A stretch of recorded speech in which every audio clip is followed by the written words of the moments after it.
Hi dear, and welcome back to Voice of Wisdom. Sometimes words can sound perfectly reasonable, even caring on the surface. But hidden beneath those phrases can be something far darker. Intentions that quietly chip away at your peace, your confidence, and your connection to yourself. The great Swiss psychologist Carl Jung called this the shadow, the unconscious side of ourselves where we hide what we refuse to face. So, when someone speaks from their unhealed shadow, it's more than just words you're hearing. It's a warning. In today's video, I'm going to share 5 phrases you should never ignore. The moment you hear them, let them be a signal to protect yourself. Because this isn't about ordinary relationship advice, it's about recognizing when someone's unresolved darkness could become your burden. As Marcus Aurelius wisely said, how much trouble he avoids who does not look to see what his neighbor says or does. Sometimes the bravest act of self-love is choosing to walk away before real harm is done. Each of these phrases carries deep psychological weight, much heavier than the words alone suggest. If you ignore them, you risk losing yourself, bit by bit, while trying to save someone who isn't willing to save themselves. And truly, no woman who cherishes her own peace and personal growth should ever have to carry someone else's unhealed shadow. So stay with me. I'm not only going to help you spot these red flags, but also show you how to respond with clarity and strength, all while staying true to yourself. Let's begin. You have to accept me as I am. At first glance, this might sound like authentic self-expression, maybe even vulnerability. But listen carefully. When a man uses this phrase to excuse harmful behavior, you're witnessing one of the most dangerous patterns in relationships. Carl Jung made it clear that true growth begins when we stop making excuses and start facing our shadows.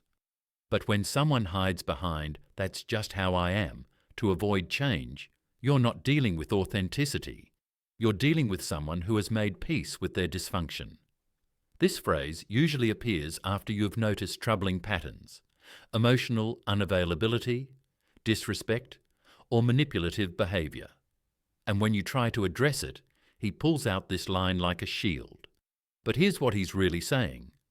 I refuse to grow, and you need to shrink to accommodate my limitations. Jung taught that healthy relationships require both people to be on a journey of individuation, becoming their fullest, most conscious selves. But this phrase reveals someone who has abandoned that journey entirely. He expects you to do all the emotional work, make all the adjustments, while he remains exactly the same. The deeper truth is this: accepting someone doesn't mean tolerating the unacceptable. Real love supports growth, not stagnation. As the Stoics believed, we are meant to evolve, to become better versions of ourselves each day. A man who truly loves you will want to grow alongside you, not drag you down to his level of unconsciousness. So when you hear this phrase, ask yourself, is he really being authentic? Or is this just a sophisticated way to avoid responsibility? Because if his words hide a constant resistance to growth and improvement, you're looking at a pattern that will only get worse with time. And that's where it becomes truly dangerous. After accepting this phrase, you'll find yourself trapped in a relationship where you're always the one adjusting, sacrificing, compromising, while he stays frozen in his comfort zone. You're not here to shrink yourself for someone who refuses to expand. You're here to share your life with someone who wants to grow, just like you do. And if refusing to grow wasn't concerning enough, there's another phrase that reveals an even more troubling pattern. All my exes were crazy. When a man tells you this, it might initially sound like he's just sharing his past. But don't be fooled. Behind those words lies something much more troubling: a complete inability to take responsibility for his role in relationship failures. Carl Jung warned us that what we don't make conscious ends up controlling us from the shadows. And men who constantly blame their exes are usually projecting their own unresolved darkness. This phrase reveals the mind of a chronic victim, someone who needs to be the hero in every story, even when he was the one causing the problems. The Stoic philosopher Epictetus taught that it's not events that disturb us, but our interpretation of them. So if a man always interprets his past relationships as him being wronged, never reflecting on his own behaviour, chances are he's avoiding his own reflection entirely. Here's the psychological reality. It's almost impossible that every single one of his exes was the problem. What's far more likely is that there's a pattern he refuses to see. Jung said that what we deny in ourselves, we often project onto others. His crazy exes might simply be women who refuse to tolerate his unconscious behaviour. This mindset is incredibly dangerous because it shows someone who cannot learn from experience. He'll repeat the same unconscious patterns over and over, blaming each new partner when things inevitably fall apart. And the most chilling part? Sooner or later, you'll become the next crazy ex in his story. Being with someone like this is exhausting. You'll find yourself walking on eggshells, trying to be the exception, the one who doesn't trigger his patterns. But you can't heal someone who doesn't even recognize they're wounded. You can't build a healthy relationship with someone who refuses to examine their own behavior. A conscious woman must ask herself, has he ever taken responsibility for what went wrong in his past relationships? Has he ever shown genuine self-reflection? If the answer is no, you're dealing with someone whose shadow is in complete control, and that shadow will eventually turn its blame toward you. Now, if constant blame wasn't destructive enough, there's a phrase that takes manipulation to an entirely different level, one that weaponizes your deepest feelings against you. If you really loved me, you'd do what I ask. This is emotional blackmail disguised as a love language. At first, it might sound like a heartfelt request, maybe even vulnerability. But look deeper, and you'll see it's actually one of the most manipulative phrases in existence. The Stoics believe that true love cannot be forced or coerced. It must be freely given. But this phrase is designed to eliminate your freedom of choice entirely. Carl Jung spoke about how unhealthy relationships often begin when one person tries to control another through emotional manipulation. And this phrase is a perfect example. When a man says this, he's drawing an invisible line that conditions your love. He's essentially saying, your feelings are only valid if you comply with my demands. This isn't love. It's control wearing a mask of affection. An emotionally mature person makes requests, not demands disguised as love tests. They understand that healthy relationships are built on mutual respect, not emotional coercion. The most insidious part is how this phrase grows over time. At first, it's just small things. If you loved me, you'd text me back faster. Then it escalates. If you loved me, you wouldn't spend time with your friends. Eventually, you're making decisions based on fear of disappointing him, rather than what feels right for you. Jung taught that real love supports individuation, your journey to become your fullest self. But this phrase does the opposite. It slowly erodes your autonomy until you're no longer sure if you're acting out of love or out of fear of losing his approval. The response to this manipulation is simple but powerful. Stand firm in your truth. Someone who truly loves you doesn't need to guilt you into compliance. They listen to you, respect your boundaries, and value your autonomy, even when they disagree with your choices. Because here's what he's really telling you. Your love should eliminate your ability to say no. That's not love, that's possession. And a woman who knows her worth will never trade her freedom for someone's conditional affection. But if you think emotional blackmail is damaging, there's another phrase that's even more devastating, one that attacks the very core of who you are. You're not enough for me. These words can feel like a dagger to the soul.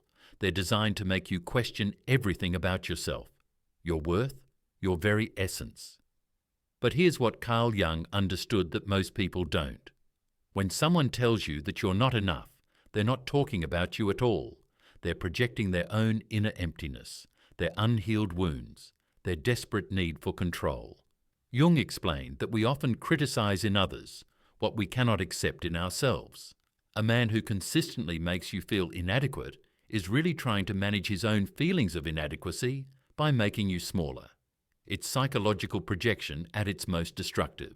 This phrase is particularly dangerous because it creates an addiction to his approval. Suddenly, you find yourself trying to become enough, working harder, giving more, changing yourself to fit his ever-changing standards. But here's the cruel truth. The goalpost will always move. Today, you're not enough for one reason. Tomorrow, it will be something else entirely.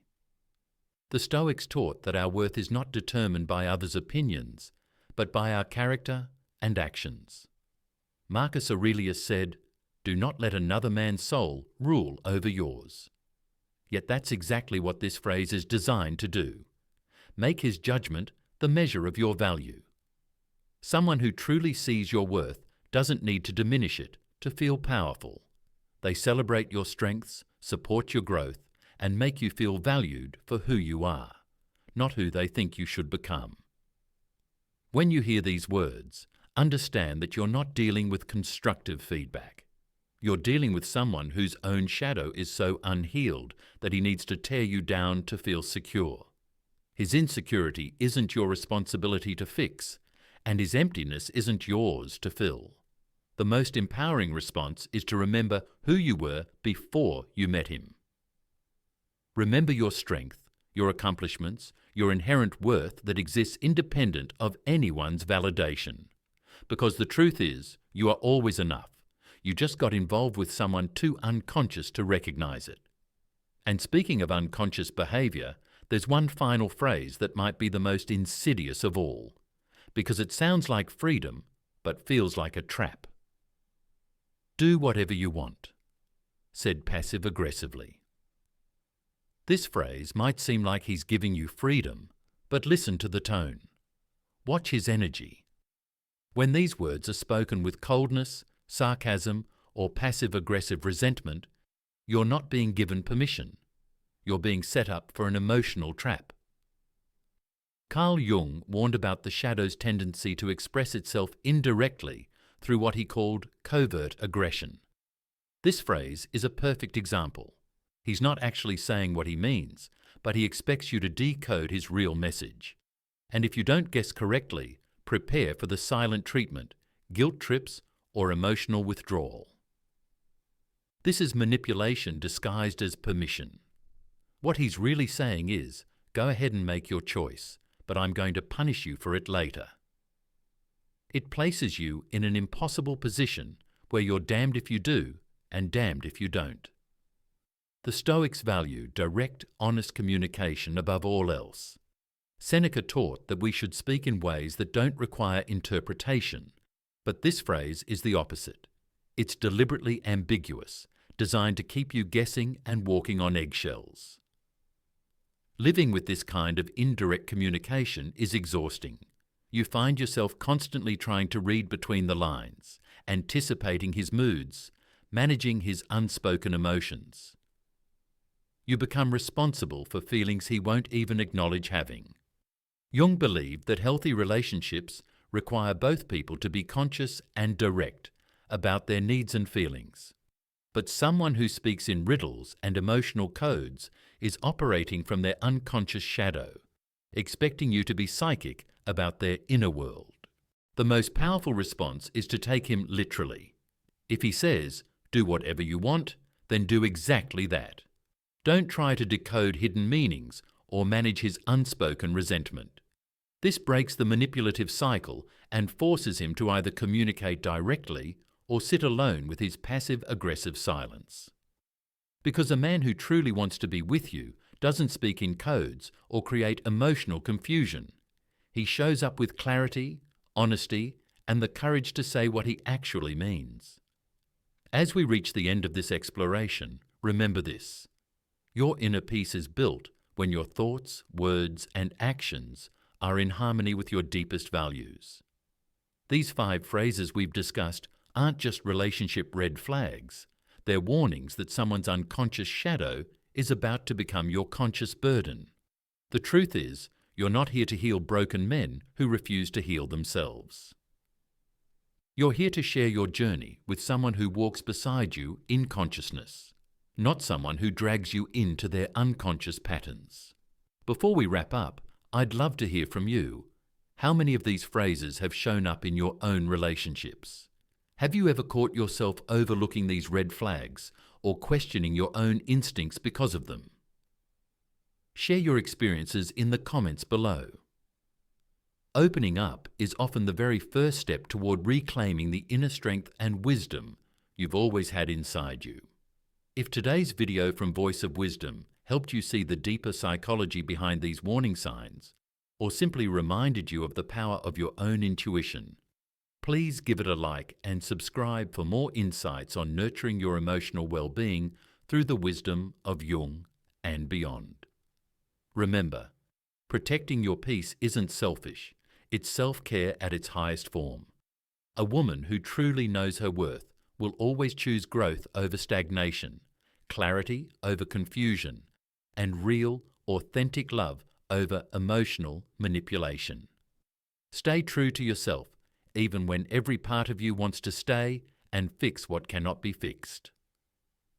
Thank you for watching, and I hope to see you next time here on Voice of Wisdom.